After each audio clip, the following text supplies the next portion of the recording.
BJP ಹಾಗೂ JDS ಈ ಇಬ್ಬರದ್ದು ಕರ್ನಾಟಕ ವಿರೋಧಿ ಡಿಎನ್ಎ. ರಾಜ್ಯ ಕಾಂಗ್ರೆಸ್ ಉಸ್ತುವಾರಿ ರಣದೀಪ್ ಸಿಂಗ್ ಸುರ್ಜೇವಾಲಾ ಬಿಜೆಪಿ ಹಾಗೂ ಜೆಡಿಎಸ್ ವಿರುದ್ಧ ಗಂಭೀರ ಆರೋಪ ಮಾಡಿದ್ದಾರೆ. ಈ ಎರಡು ಪಕ್ಷಗಳದ್ದು ಕರ್ನಾಟಕ ವಿರೋಧಿ ಡಿಎನ್ಎ. ಬೆಳಗಾವಿಯಲ್ಲಿ ಚೊಂಬು ಹಿಡಿದು ಸುರ್ಜೇವಾಲಾ ಆಕ್ರೋಶ ಹೊರಹಾಕಿದ್ದಾರೆ. ಬಿಜೆಪಿ ಹೊಸ ಈಸ್ಟ್ ಇಂಡಿಯಾ ಕಂಪನಿ ಅಂತ ಸುರ್ಜೇವಾಲಾ ವಾಗ್ದಾಳಿ ನಡೆಸಿದ್ದಾರೆ. ಈಸ್ಟ್ ಇಂಡಿಯಾ ಕಂಪನಿ ಒಡೆದು ಆಳುವ ನೀತಿಯನ್ನ ಅನುಸರಿಸಿದ್ರು. ಇದೇ ಒಡೆದು ಆಳುವ ನೀತಿಯನ್ನ ಮೋದಿಯವರು ಕೂಡ ಮಾಡ್ತಾ ಇದ್ದಾರೆ. 6.5 ಕೋಟಿ ಕನ್ನಡಿಗರ ವಿರುದ್ಧ ಸೇಡು ತೀರಿಸಿಕೊಳ್ತಿದ್ದಾರೆ.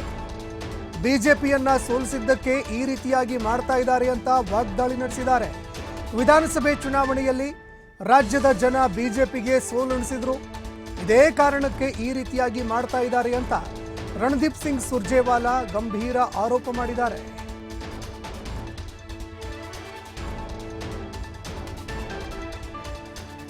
जनता पार्टी अब नई ईस्ट इंडिया कंपनी, अंग्रेज ईस्ट इंडिया कंपनी लेकर आए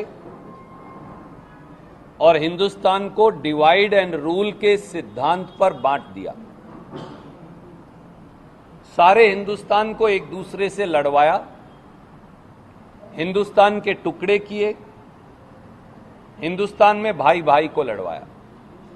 वो ईस्ट इंडिया कंपनी की डिवाइड एंड रूल पॉलिसी थी. मोदी जी भी उसी ईस्ट इंडिया कंपनी को चला रहे हैं और वो डिवाइड एंड रूल की पॉलिसी अपनाएं. खास तौर से जाति और धर्म का विभाजन तो वो करते ही हैं. अब एक नए किस्म का डिवीजन विभाजन भी शुरू कर दिया है. वो है कर्नाटक जैसे प्रांतों से नफरत का माहौल पैदा करना. श्रीमान नरेंद्र मोदी और श्री अमित शाह 6.5 करोड़ से अधिक कन्नडिगांव से नफरत करते हैं.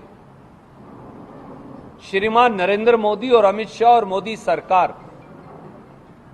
बीजेपी को हराने का अब कर्नाटक के लोगों से बदला ले रही है. श्रीमान अमित शाह और नरेंद्र मोदी जी और उनकी सरकार कर्नाटक के साथ घोर अन्याय, भेदभाव का व्यवहार कर रही है.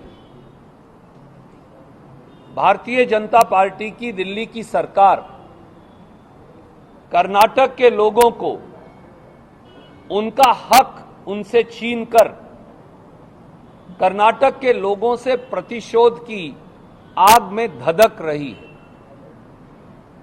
क्योंकि उनका डीएनए ही बीजेपी और जनता दल का डीएनए अब एंटी कर्नाटका, एंटी कन्नडिगा हो गया है.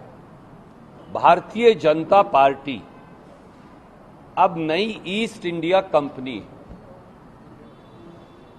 अंग्रेज ईस्ट इंडिया